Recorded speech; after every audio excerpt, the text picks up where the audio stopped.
people have done videos where they just like basically just take these cars apart. Do you know, Z, that one of the cars that Iran has produced for a very long time is called the Paycon? Up until whatever, maybe 15 years ago, it was a loan car that came from, like the build of it came from the UK, all right? So the cars that were popular in the UK during the time of Mohammad Reza Shah, Iran was still making these fucking cars. No airbags, no safety features, nothing for like 40, 50 years straight. Okay? So this, yeah, it's not, they don't have the greatest engineering. And by the way, for people who... Not the greatest engineering or the supply. No, or just the way, no, we have great engineers, okay? But the manufacturing, the process to get it down is not quite there. Yeah. So yeah, Mo, just 1 second. I just want to finish something off, okay? Z, do you know in Iran people who have foreign cars, like Japanese cars? Do you know after the tariffs and stuff that they pay, those cars in dollars will cost more in Iran than they do like in the US?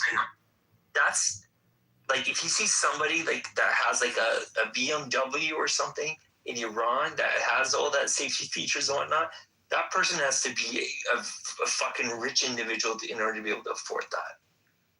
Okay, yeah, that's in all the Middle East pretty much, because the currency of exchange is the dollar, and when you don't have the dollar and they print the law here, Taco, you have to look at the whole thing together. You cannot separate a country that is under sanction for that long, for them to even survive, make their own food, their own medicine, and the ability to have to even manufacture in the time. The world that we live in right now, okay? Yeah, it's my dream. I wish I could wave a wand and remove all sanctions on Iran. I can't do that. Nobody can. Okay? And we're just not powerful enough to do that. Okay? So we can sit here bitching, complaining about sanctions. I know I have myself, but it's not going to help. We have to think outside of the box. We've tried so many different things, and it hasn't worked. So what do we do? Okay, Z, tell me, how are we going to remove sanctions on Iran? They're trying to do it as we speak. That's why we are in the shit we are in. Who's they? We're talking about different payment system, different Muslim financial system that is being created as we speak. So you're talking about getting off the U.S. reserve dollar? And why do you think all this wars is for? The push against the dollar, petrodollar. Yes, I get it. I get that, but still, some sanctions, even if you get off the U.S. dollar standard, those banking restrictions, it doesn't matter which currency you use, I don't think it's going to matter. You breaking the banking system by introducing the fucking digital dollars and the digital currencies and all of this and what's happening in the world, ways that we are in labor as we speak. We don't know what's going to come out of it. The only thing is that Iran is holding on its dominance, its own independence. And Z, you know what? If that is happening right now, then the path that I was discussing, that could be worked in parallel with that. Those two things do not contradict one another. Agreed. But for you to do that, America's hegemony on the world has to be broken. And that's why we are in the shit that we are in now. Well, the only way you break that is become that. Become that, play the game. No. The only way you break that is become that and play the game better. Yeah, one cannot achieve that through isolation. You enjoin and you say the noble lie, unfortunately, where you're not really winning. The mean justifies the end, and that's not the right way, because you're gonna produce the same system that you're already fighting it. It's not the right word that we want to be in for us and our children. Okay. It's a temporary system, right? Like, I mean, can we get the opinion of some other people who come on stage? I know Mo wanted to say something, and Salaf, Sally. Let's get some other opinions, and we'll go back to what we were talking about. Mo, go ahead. Thanks a lot. I mean, I a little bit doubt about the solution that he tried to expand. However, I can understand it. But I would like to also bring another angle how a possible change in Iran may look like.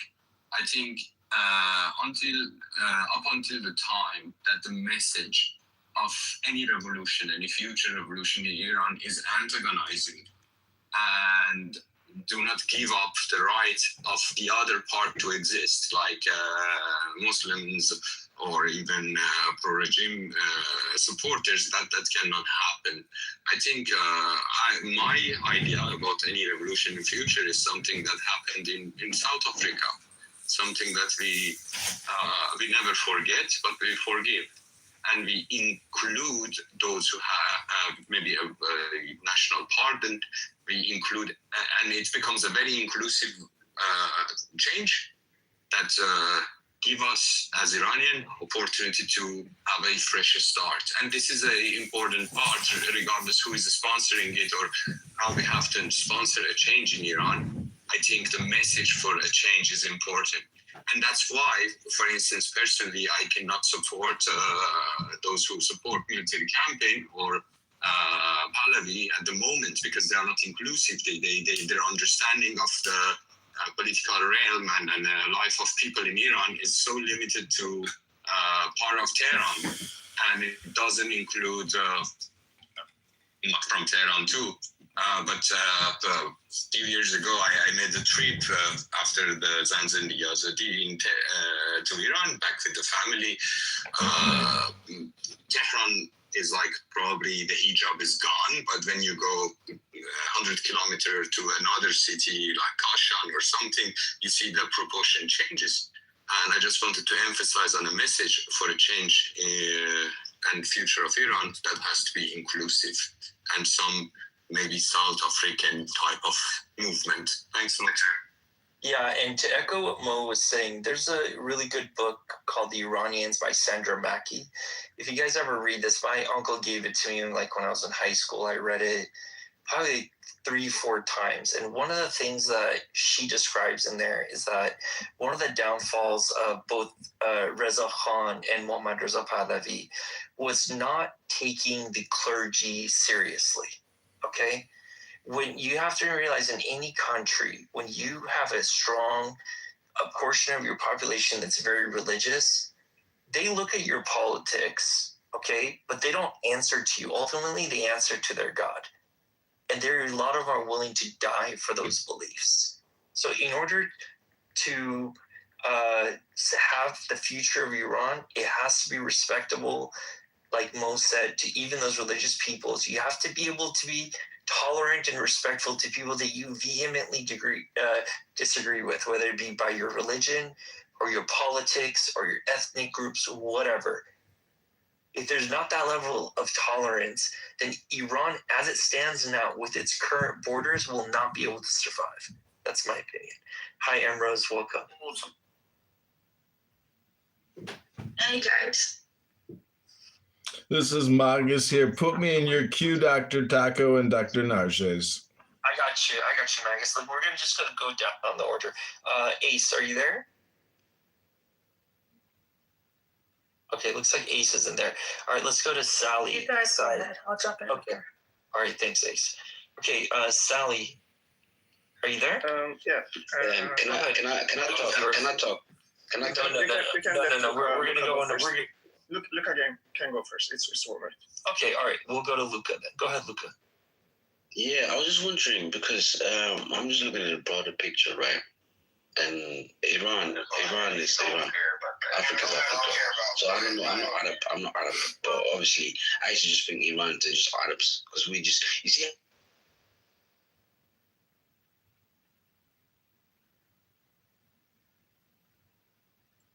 Hello? Do I know individuals, Arabs? Yeah, individuals like Saudi Arabians and Moroccans. Yeah, I do individuals. But Iran, I'm just wondering, what is it with Iranians? They're very sophisticated. Very sophisticated. And now when I think about it, I don't think they're winning the war. I think they're behind the war.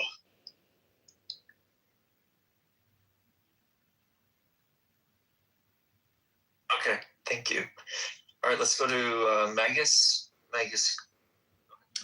Yeah, so I was looking at Times of Israel earlier, and they're saying that, you know, Trump and Netanyahu have to determine who the next leader is. But just the fact that the Ayatollah has been assassinated and other major, executives on the high command have been executed. You don't know if he was. You don't know. He wasn't there. Okay, so what I'm trying to say is,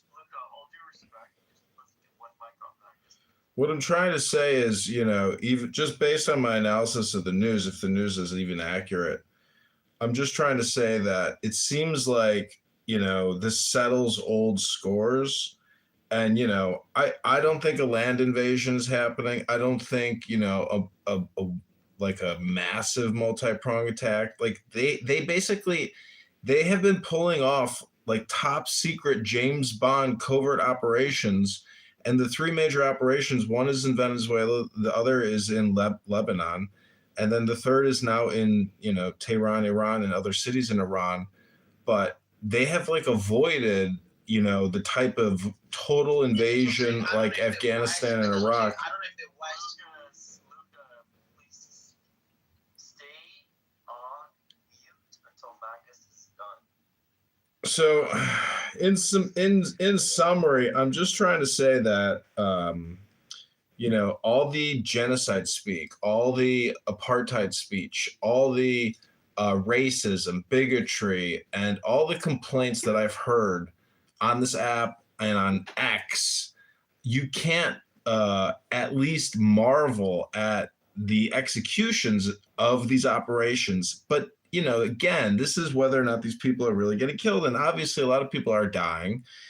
And, death by military industrial complex, it's not the preferred way to exit life. Let's just be honest. And so it's an unfortunate reality. But, the CIA is funded at $60 billion a year. And the Army and the Navy and the Marines and the whole Pentagon budget is $1.2 trillion a year. And that's not going to slow down. And if a war expands, the United States, in my opinion, based on the economic philosophy and theory of civilization or war, is to just continue to pay for infinite expansion of war until the political goals are met. Obviously, the upcoming election on March 17th is just an indicator because that's just the primary. The real election is in November, but it doesn't matter because Thomas Massie and Ro Khanna and other congresspeople and senators, who are critical of Trump's actions, have already tried to reprimand, and the Senate and the Congress, they already, approve of it. So, and Trump is urging France and urging Great Britain and other former World War II allies to join the fray. So I'm just trying to say that if the Iranians are smart, the new Ayatollah, the young man, either he will lead a new revolution of acceptance of the now, or essentially, creating some type of de-escalation and peace deal, or he too will probably be, obliterated. And there's no super secret weapon coming to save anybody.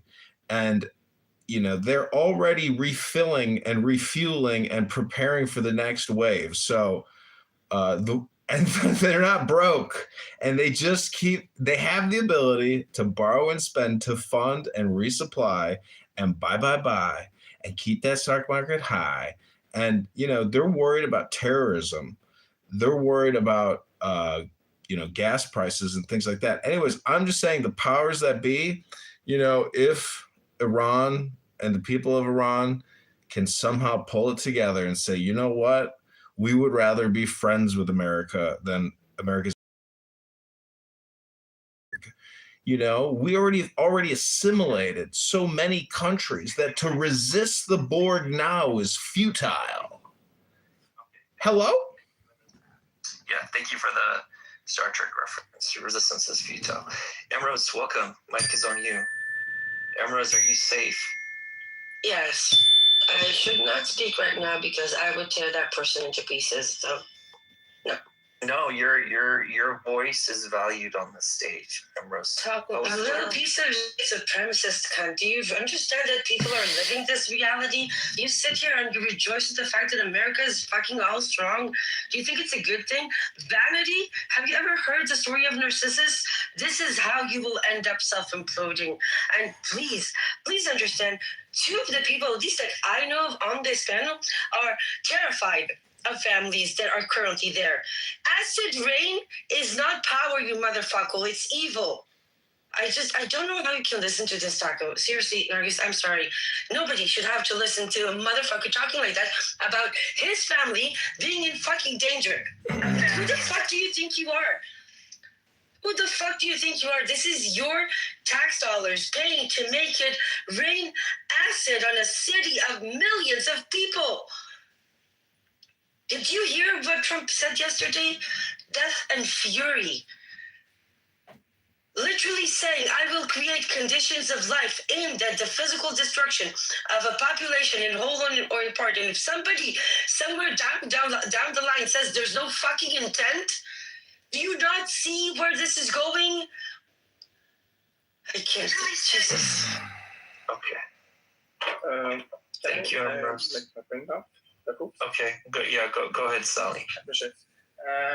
What I wanted actually to say, it was in regard of what options he was talking about eventually Iran in the future, currently the relationship between Iran and the West. Here we're talking about the US. I think if you want to actually make a stable relation with Iran, is just like RCGI, it's just not a military power in Iran. It's the main center of the economic and industrial owners in Iran. They basically own the whole economy in Iran. So, and I believe if you have earned enough money through holding to the power, at one point you won't just go one step back and let other people fight for you because you can buy them with the money.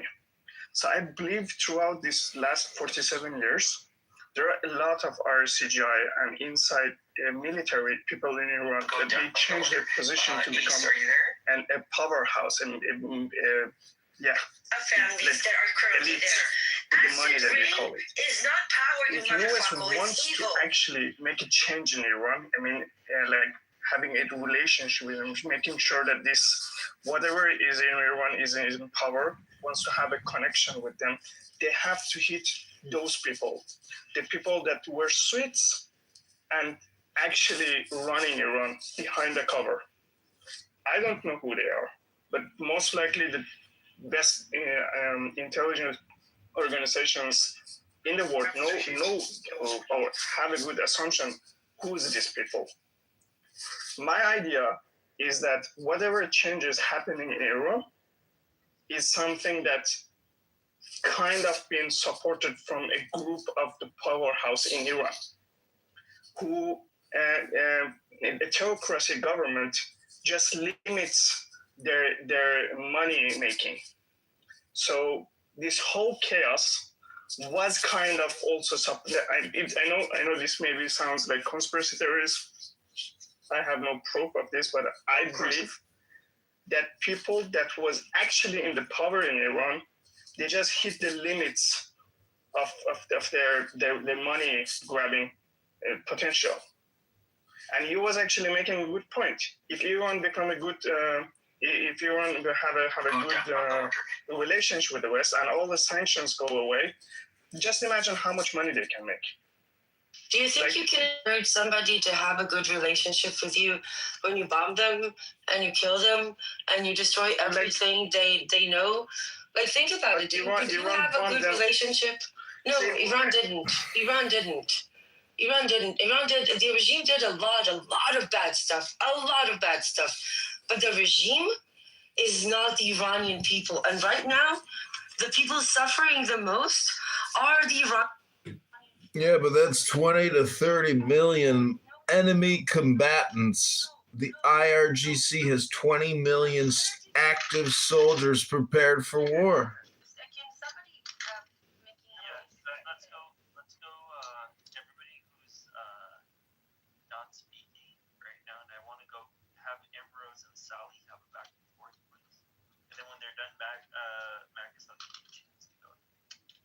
genuinely asking, Sally, people, I heard on a panel yesterday somebody saying he's disappointed with Iran. People, he was promised that they will uprise. I don't understand if people understand what it's like to see the dystopian images right outside your window that Iranians in Tehran had to watch the past week. Do you think people will think about uprising? No. They will think about surviving, and they will think about hating anybody that put them in that situation.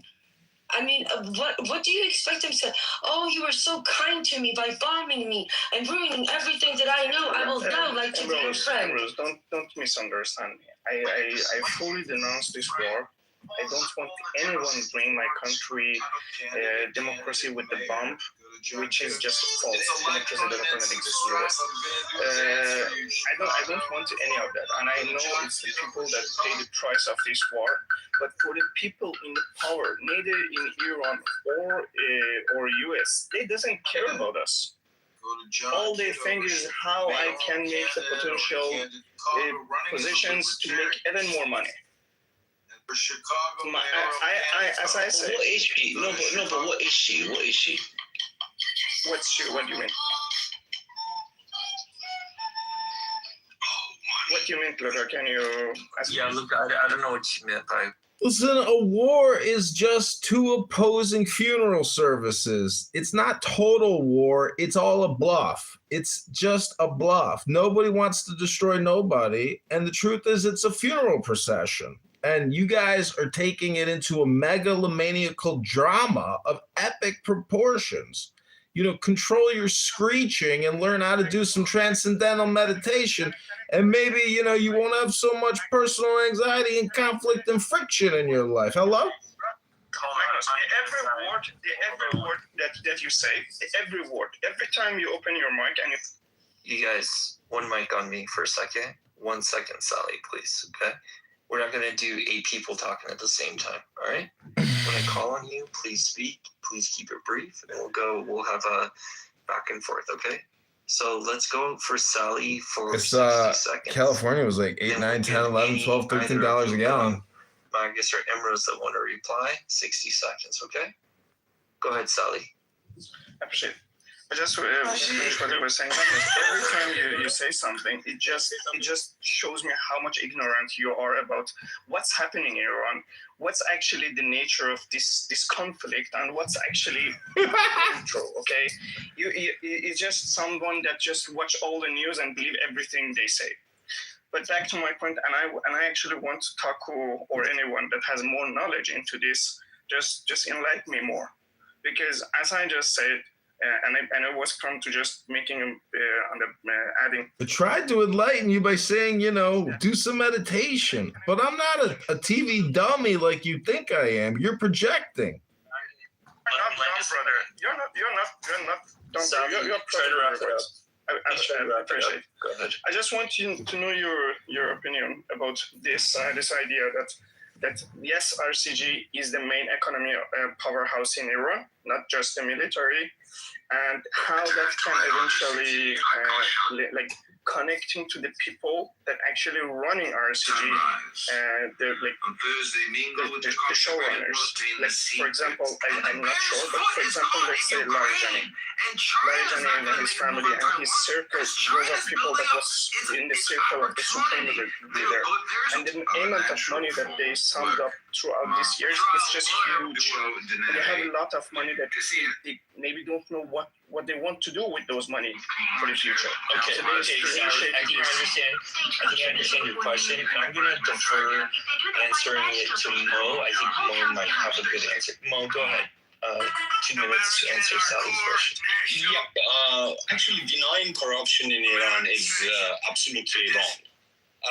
Iranian government, because they wanted to bypass the sanctions, has created a network of trustees. These trustees initially were chosen by loyal and also cherry-picked from a revolutionary guard. However, not necessarily those people are committed and loyal to where they come from.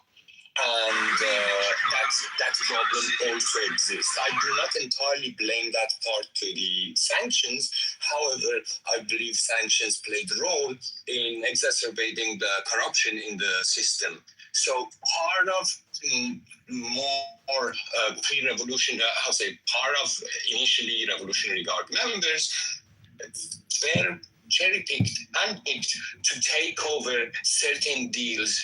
And, because Iranian government didn't want to expose, and there was no transparency, because you cannot bypass sanctions transparently because they're gonna blind it. So the corruption increased over the time, and that's a real issue in Iran. Just wanted to... Bingo, well said. This is what you guys need to talk about.